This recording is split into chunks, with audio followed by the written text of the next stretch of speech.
The autumn wind carried the scent of dying leaves and distant rain through the valley of Thornmere, where the castle of House Ravenmore stood like a jagged crown upon the hillside. Its towers pierced the grey sky, their banners snapping in the wind, crimson and gold against the gathering storm.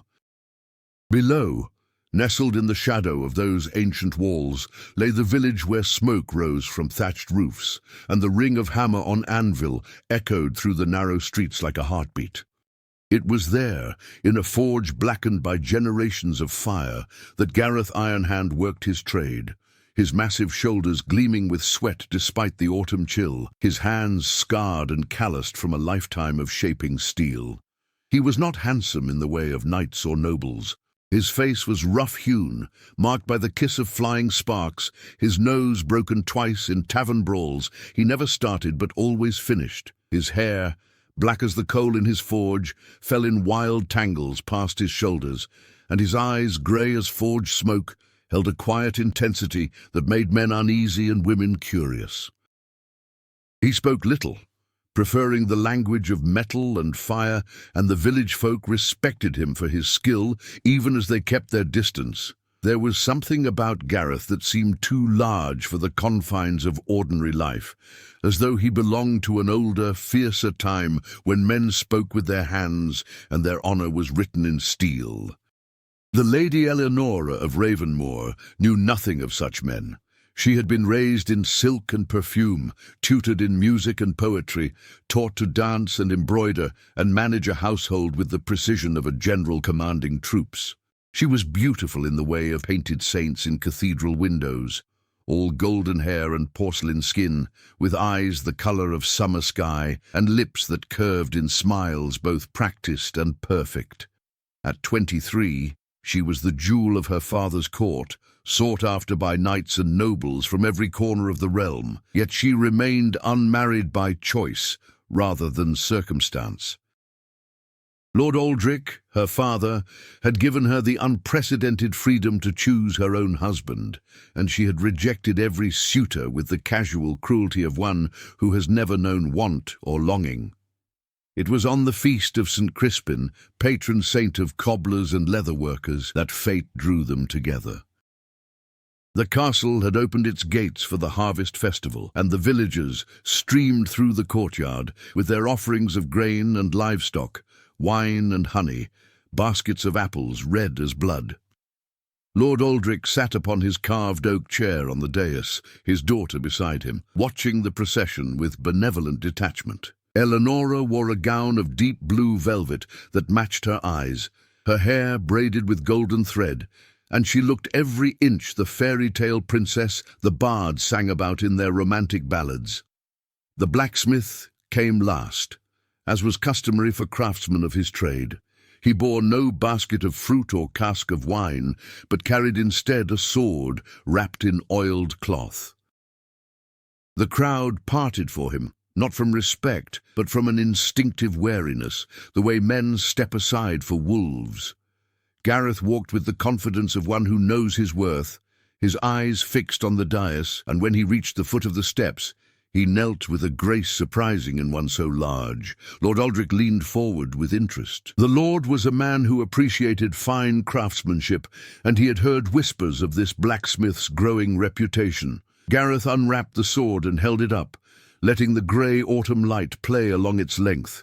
It was a beautiful weapon, perfectly balanced, the steel folded so many times it seemed to ripple like water, the edge so sharp it could split a falling leaf. The hilt was wrapped in worn leather, serviceable rather than ornate, but the crossguard was shaped like spreading oak branches, each leaf and twig rendered with such delicate precision that it seemed to have grown rather than been forged. A murmur of appreciation ran through the crowd. Even Lord Aldrich nodded with approval. But it was Lady Eleonora who spoke, her voice carrying clearly in the sudden quiet, musical and mocking in equal measure. She rose from her seat and descended the steps with studied grace, her gown whispering against the stone, and she took the sword from Gareth's hands without asking permission. She examined it with the critical eye of one who had seen many such weapons, turning it this way and that, testing its weight and balance. Then she laughed, a sound like bells in a tower, beautiful and cold. The laughter echoed across the courtyard, and conversations died as every eye turned to watch this unexpected drama unfold. "A fine sword, Blacksmith," she said, her voice dripping with condescension.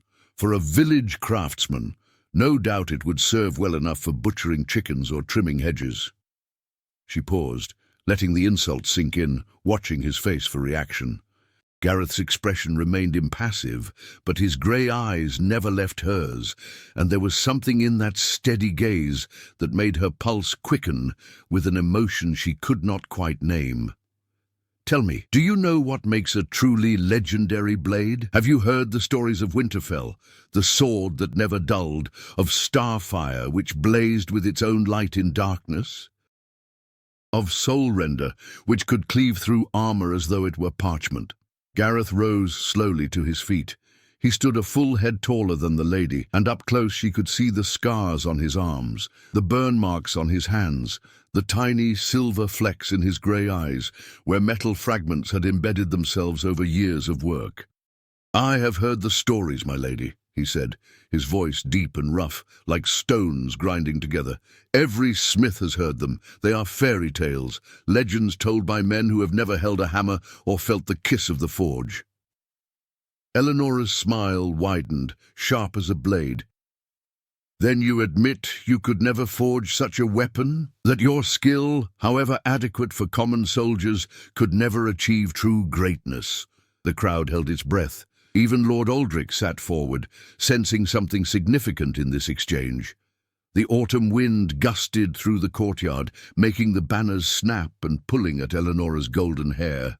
A drop of rain fell, then another, as though the sky itself was waiting for Gareth's answer. The blacksmith was silent for a long moment, his eyes searching the lady's face, as though trying to understand what drove her cruelty. When he spoke, his words were measured and deliberate. "I admit nothing, my lady. I say only that such blades are rare, requiring not just skill, but ingredients most smiths could never acquire. Starfire was said to be forged with ore from a fallen star. Winterfell required ice from the northern wastes that never melts. Soulrender was quenched in the blood of a dragon. These are not merely matters of technique, but of impossibility."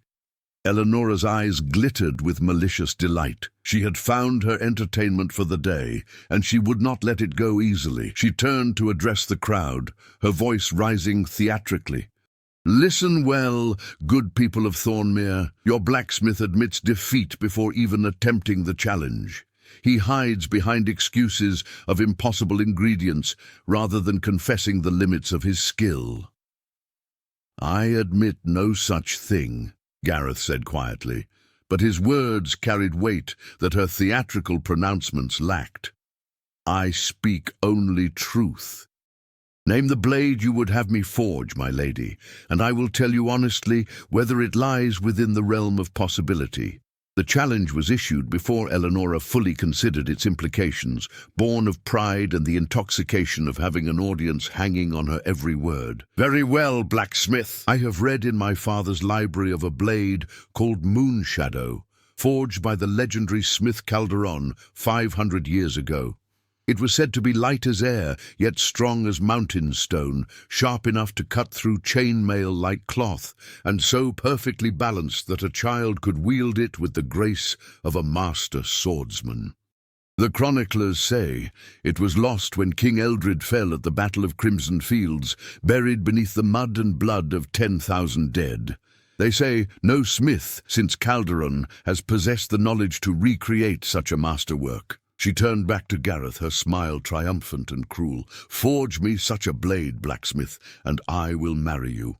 You with your scarred hands and your smoky clothes and your silence. I will take you as my husband and lord, and all the noble suitors who bore me with their practiced courtesies can watch as a common craftsman claims what they could not win. But when you fail, as you surely will, you must leave Thornmere and never return. You will abandon your forge, your home, everything you have built here, and become a wandering tinker, fixing pots and shoeing horses in distant villages where no one knows your name. These are my terms. Do you accept?" The courtyard had gone absolutely silent. Even the wind seemed to hold its breath. Rain fell steadily now, turning the cobblestones dark and slick, but no one moved. Lord Aldrich started to rise, to put a stop to this madness, but something in his daughter's expression stopped him. He had never seen such fierce animation in her face, such genuine emotion breaking through her usual mask of practiced perfection. And the blacksmith, this Gareth Ironhand, stood like a mountain in the rain, unmoved and unmoving, his eyes locked with Eleonora's in a battle of wills that had nothing to do with swords or smithing. "1 year," Gareth said finally. "If I am to attempt such a thing, I require 1 year to gather what is needed and complete the work. If I fail, I will accept your terms without complaint. But if I succeed, you will honor your word before all these witnesses. You will marry me in the castle chapel with your father's blessing and the full ceremony due to your station, and you will never speak of this blade or of me with mockery in your voice again. These are my terms. Do you accept?" Eleonora felt a thrill of something dangerous and exhilarating course through her veins. This was better than any courtly entertainment, better than the rehearsed dramas the travelling players performed. This was real, with stakes that mattered, and for the first time in years she felt truly alive. "I accept," she said, extending her hand as though sealing a business arrangement. Gareth took her hand, and she was surprised by the gentleness of his grip, despite the obvious strength in those scarred fingers. He bowed, kissed her knuckles with unexpected courtliness, then straightened and looked her directly in the eyes. "Then we have an accord, my lady. 1 year from this day, I will return with Moonshadow, or I will not return at all." He turned and walked from the courtyard without waiting for dismissal, without collecting the sword he had brought as tribute, without looking back. The crowd parted for him once more, and then he was gone, vanished into the rain and the gathering darkness beyond the castle gates. Lord Aldrich finally found his voice. "Eleonora, what madness possessed you? To stake your hand in marriage on such a foolish wager?" But his daughter barely heard him. She stood in the rain, watching the place where the blacksmith had disappeared, and for reasons she could not explain, her heart was pounding and her hands were trembling. She had expected anger from him, or wounded pride, or the obsequious protests of a peasant who knows his place. Instead, she had seen only calm determination and a quiet dignity that made her feel somehow small and petty despite her station. It unsettled her in ways she did not care to examine, so she turned that discomfort into scorn and laughed again, that bright, brittle sound that fooled everyone who did not look too closely at her eyes. The seasons turned, and autumn faded into winter's cold embrace. Snow fell thick upon Thornmere, transforming the valley into a landscape of white and grey. The forge below the castle stood dark and empty, its fires banked, its door locked and barred. The village folk whispered about where Gareth Ironhand had gone, spinning tales of distant lands and impossible quests. Some said he had travelled to the northern wastes to seek the secrets of the ancient smiths who dwelt in ice-bound fortresses. Others claimed he had journeyed south to the volcanic islands, where the legendary Calderon himself was said to have learned his craft. A few believed he would never return, that the lady's challenge had broken something in him and he had simply walked away from everything he had known. Eleonora told herself she did not care. She went about her duties with the same practiced grace as always, managing the household, entertaining visitors, embroidering with her ladies-in-waiting while they gossiped about marriages and scandals. But sometimes, in the quiet moments before sleep, she found herself thinking of grey eyes and scarred hands, of a voice rough and deep that spoke truth without flourish, and she wondered what drove a man to accept such an impossible challenge. Was it pride, desperation, or something else entirely, something she could not understand because she had never felt it herself? Winter deepened, and a hard frost gripped the land. The castle was warm and bright with fires and tapestries, but Eleonora felt cold in a way that had nothing to do with temperature. Her suitors had stopped coming, frightened away by her reckless wager or simply tired of her rejections. The noble sons and wealthy merchants who had once filled her father's hall with their attentions now sought wives elsewhere, and she discovered that being alone was different from choosing solitude. She had always had the power to refuse, to select and reject as she pleased, but now that power felt empty, meaningless, like a sword that had never been drawn from its sheath. Spring came late that year, hesitant and uncertain, with false starts and sudden freezes that killed early blossoms. The snow melted slowly, revealing brown grass and muddy roads. Trade resumed as the mountain passes cleared, and merchants brought news from distant lands. There were rumors of a dark-haired smith who had appeared in various places, always asking questions, always seeking something. He had been seen in the great library of Ellsborough, poring over ancient texts with a scholar's intensity.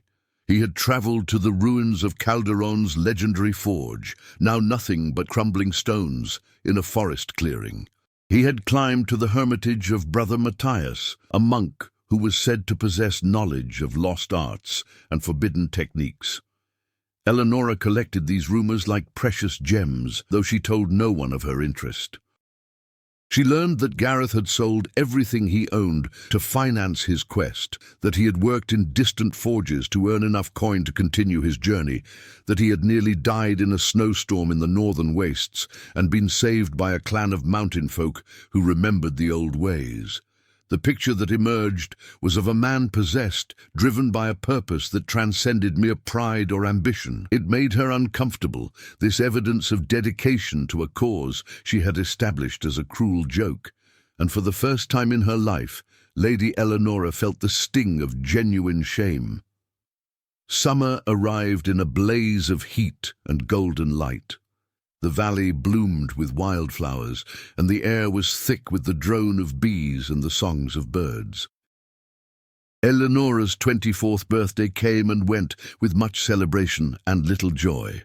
Her father was growing concerned, speaking of duty and lineage, of the need for grandchildren to carry on the family name. But how could she marry now, when she was bound by her own words to wait until the year was complete? And what would she do when Gareth failed to return, as surely he must? The thought of him walking away into obscurity, driven from his home by her careless cruelty, sat heavy in her stomach like a stone. Autumn returned, and with it came a change in the wind. The leaves turned gold and crimson once more, and the harvest moon rose fat and orange over the valley. The anniversary of the challenge approached, and the castle prepared for the feast of St. Crispin, as they did every year. But this time there was an undercurrent of tension, an unspoken question that everyone was thinking, but no one dared to voice. Would the blacksmith return? And if he did, what impossible thing would he bring with him? The morning of the feast dawned clear and cold, the sky a brilliant blue unmarred by clouds. Eleonora dressed with unusual care, choosing a gown of deep green velvet that brought out the color of her eyes, braiding her golden hair with autumn flowers. She told herself she was merely preparing for the festival, maintaining appearances as her station demanded, but her hands trembled slightly as her handmaiden fastened the tiny buttons along her spine, and her reflection in the mirror showed eyes bright with something that might have been anticipation or might have been fear. The villagers came as they had the year before, bearing their offerings and tributes. Lord Aldrich sat upon his dais, older now, with new lines of worry etched around his eyes. Eleonora stood beside him, her posture perfect and her expression serene, but her gaze kept drifting to the castle gates, watching for a figure that might not come. The afternoon wore on, and still there was no sign of Gareth Ironhand. The sun began its descent toward the western hills, painting the sky in shades of amber and rose, and Eleonora felt something twist painfully in her chest. He was not coming. She had driven him away with her mockery, destroyed a good man's life for a moment's entertainment, and now she would have to live with that knowledge forever. But then, just as the sun touched the hilltops and the shadows grew long across the courtyard, a figure appeared in the castle gateway. He was alone, walking with the same measured pace she remembered, and he carried something wrapped in dark cloth. The crowd parted for him instinctively, conversations dying away as all eyes turned to watch. Gareth Ironhand had returned, and though his clothes were travel-stained and his face was leaner than she remembered, weathered by wind and sun, his grey eyes held the same calm intensity that had haunted her dreams for a year. He walked to the foot of the dais and knelt just as he had done before, and the silence was so complete that Eleanora could hear her own heartbeat pounding in her ears. Lord Aldrich leaned forward, his expression unreadable, but he said nothing, waiting for his daughter to speak. Eleanora descended the steps slowly, her legs feeling strangely weak, and she stopped before the kneeling blacksmith. Up close, she could see the new scars on his hands, the lines of exhaustion around his eyes, the way his massive shoulders bore the weight of whatever he carried with profound care. He looked up at her, and there was no triumph in his gaze, no mockery or anger, only a quiet dignity that made her throat tighten with emotion she could not name. "You returned," she said, and her voice sounded strange to her own ears, lacking its usual confident music.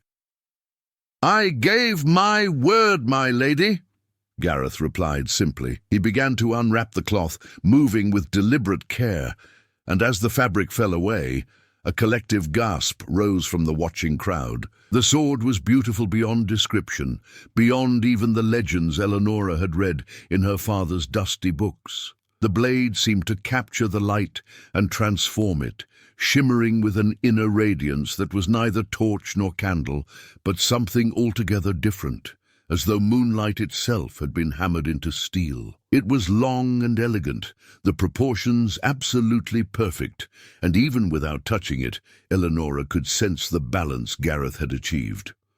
The crossguard was simple yet exquisite, shaped like crescent moons facing outward, and the grip was wrapped in pale leather that seemed to glow softly. Along the length of the blade, inscribed so finely they were almost invisible, ran words in an ancient script she could not read. Gareth held it up horizontally across his palms, offering it to her. "Moon shadow," he said quietly. "Forged as you demanded. Light as air, strong as mountain stone, sharp enough to cut through chainmail like cloth, and balanced so perfectly that even an untrained hand can wield it with grace. I have met the terms of our agreement, my lady. Now you must meet yours." Eleanora reached out with trembling hands and took the sword.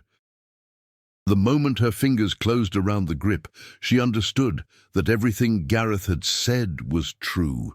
The blade felt weightless, an extension of her own arm, and when she moved it experimentally through the air, it sang with a soft, pure note that raised the hair on the back of her neck. It was impossibly beautiful, impossibly perfect, and it was real. He had done what she had mockingly declared impossible.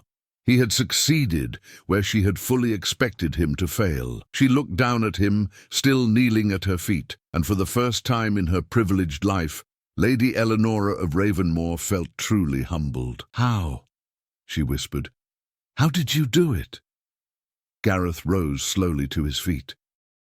Standing so close, she had to tilt her head back to meet his eyes, and she saw in their grey depths a story of hardship and determination, of sacrifice and transformation that would take a lifetime to fully tell.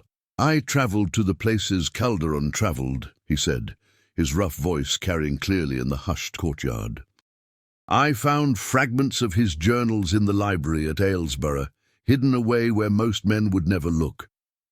I learned that the steel must be folded 999 times, no more and no less, and that each folding must be accompanied by a prayer to the old gods whose names have been forgotten. I journeyed to the northern wastes and obtained water from the spring of eternal ice, which flows even in the depths of winter, yet never freezes. I climbed to the hermitage of Brother Matthias and learned the secrets of the ancient tempering rituals that the Church declared heretical 3 centuries ago. He paused, and something flickered in his expression, some memory of pain or loss. I worked in forges from the Ice Kingdoms to the Southern Isles, learning techniques passed down through generations of master smiths. I traded labor for knowledge, and knowledge for ingredients most men believe exist only in legends. I nearly died twice, once from fever in the swamps of Mornwood, and once from cold in the mountain passes. I spent every coin I had, sold everything I owned, and called in every favor owed to me. And when I finally had everything I needed, I locked myself in a borrowed forge for 40 days and 40 nights, eating only bread and drinking only water, focusing every particle of my being on creating this blade.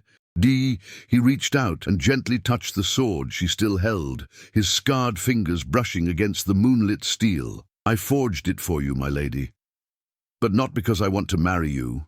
I forged it to prove that impossible things can be achieved through dedication and will, that common men can reach beyond their station not through arrogance, but through mastery of their craft, and that mockery says more about the mocker than the mocked.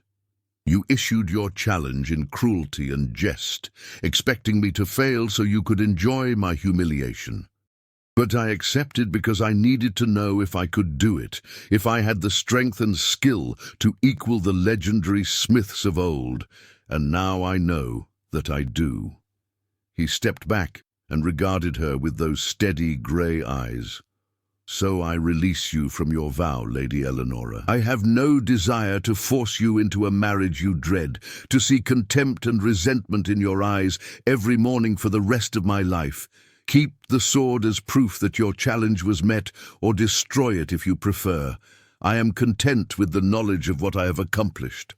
I will leave Thornmere as we agreed, not because I failed, but because I have outgrown this place. There are forges in distant lands that need a master smith, and there is so much more I wish to learn, so many more challenges I wish to attempt. I thank you, my lady, for giving me the purpose I needed to discover what I am truly capable of achieving. He bowed deeply, with the courtly grace of any noble knight, and then turned to walk away.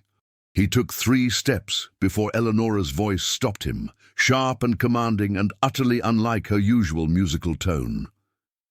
"Wait!" Gareth paused, but did not turn around. The entire courtyard held its breath once more, and even the wind seemed to still. Eleonora stared at his broad back, at the worn leather of his travelling cloak, and she felt something crack open inside her chest, some fortress wall she had built around her heart, crumbling away to reveal the frightened, lonely woman hiding behind it. "You would truly walk away?" she asked, and her voice trembled with an emotion that made Lord Aldrich lean forward in sudden concern. "After everything you have sacrificed, everything you have endured, you would release me from my vow and ask nothing in return?" Now Gareth did turn, slowly, and there was infinite sadness in his expression. "I ask nothing because you have nothing I want that is not freely given, my lady. A marriage based on obligation or debt is no marriage at all. I would rather be alone with my craft than share my life with someone who despises me." "I do not despise you," Eleonora said, and the words came out as barely more than a whisper. She took a step toward him, then another, the sword Moonshadow still gripped in her hands. "I despised myself, and I took that self-loathing out on you because you were everything I am not.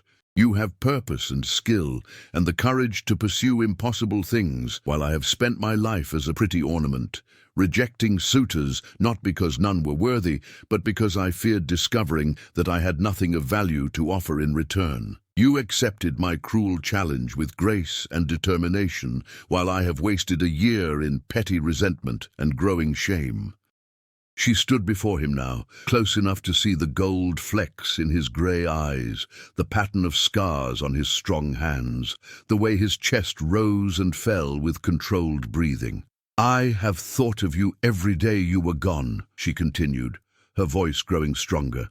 "I collected every rumor and whisper about your journey, and with each new tale I felt my mockery transform into admiration.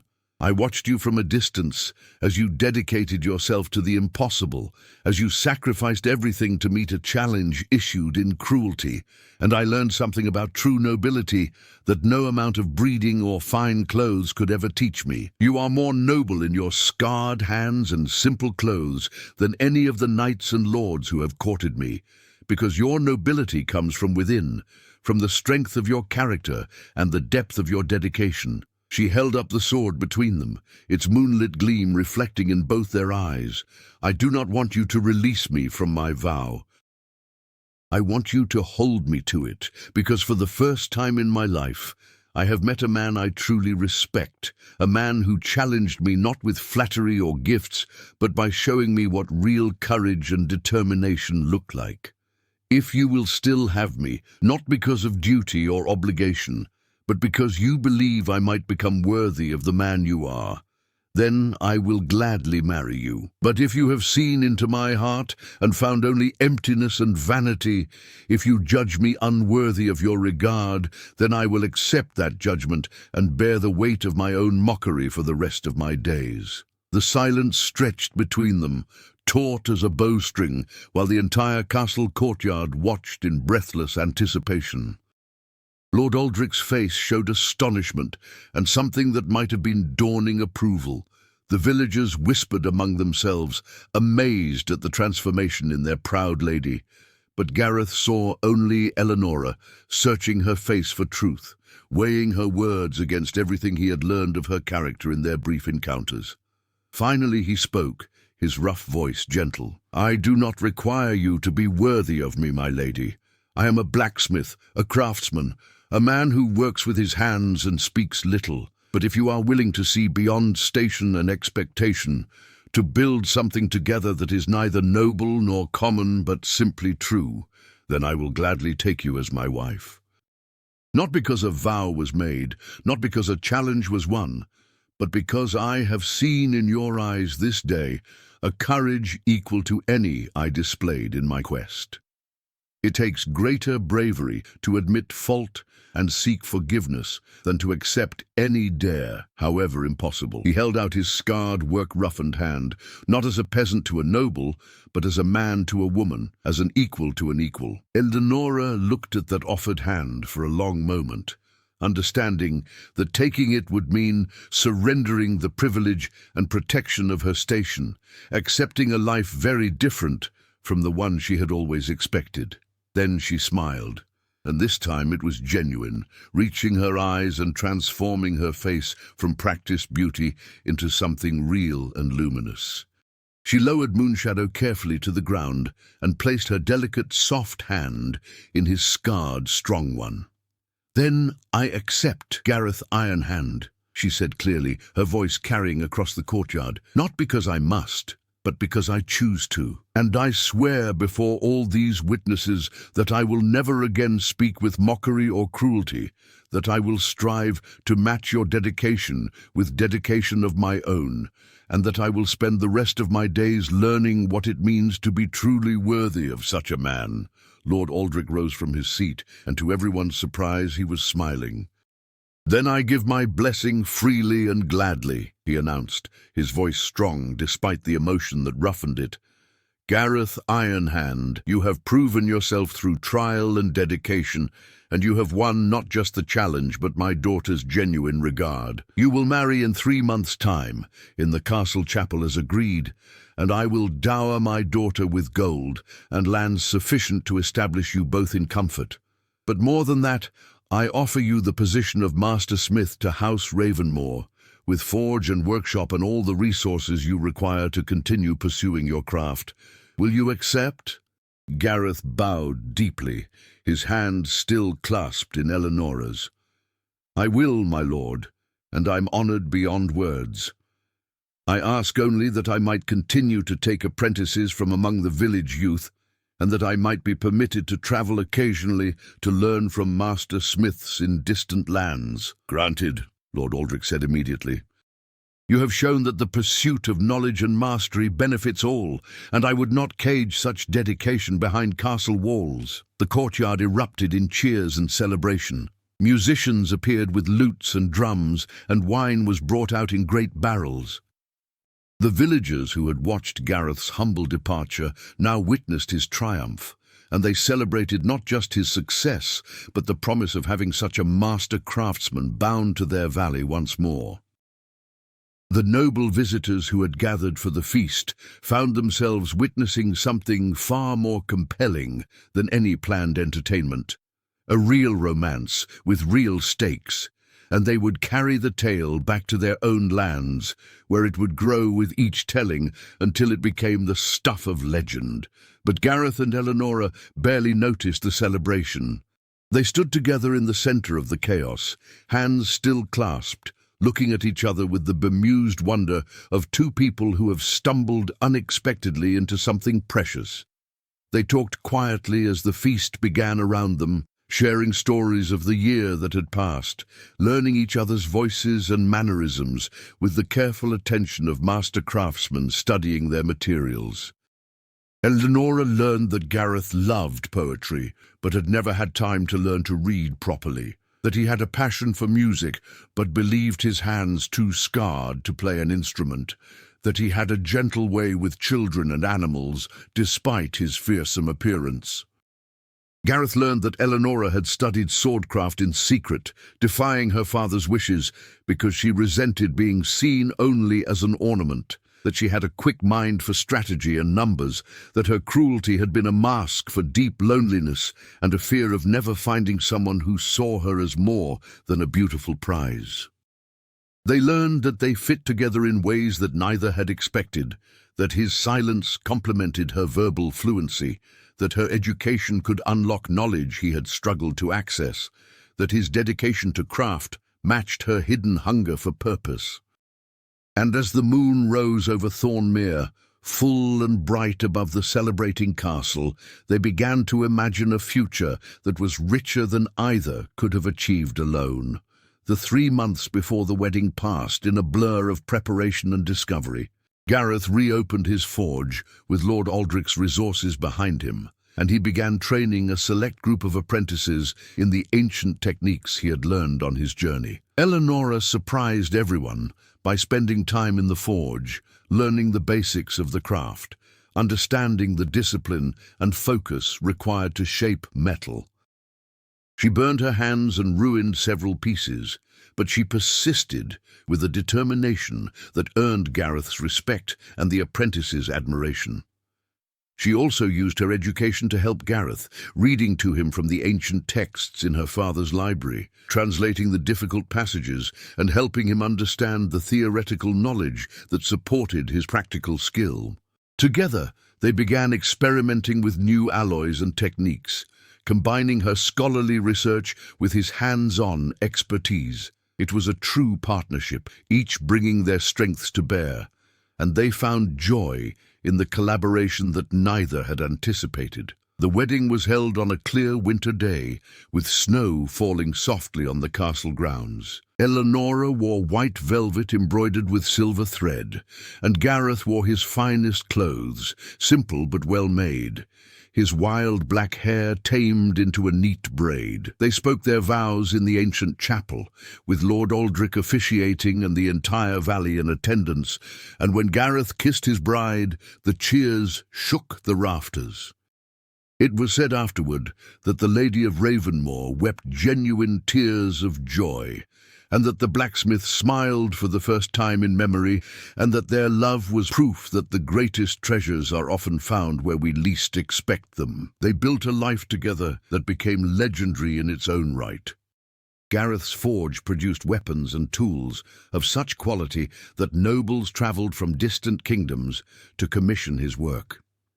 Eleanora managed the business side of the enterprise with shrewd intelligence, negotiating contracts and managing finances while never losing sight of the craft's integrity. They had 4 children, 3 daughters and a son, and each was taught to appreciate both the life of the mind and the work of the hands, to understand that true nobility comes from character rather than birth. The sword Moonshadow was displayed in the castle's great hall, a reminder of the challenge that had brought them together.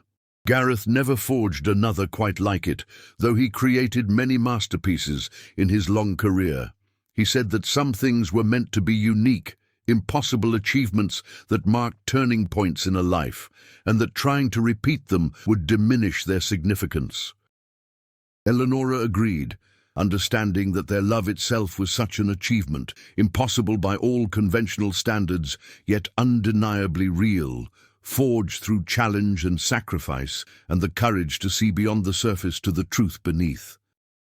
Years later, when both were old and silver-haired, they would sit together in the forge during quiet evenings, Gareth at his anvil and Eleonora reading from some ancient text, and visitors would remark that they had never seen two people more perfectly suited to each other.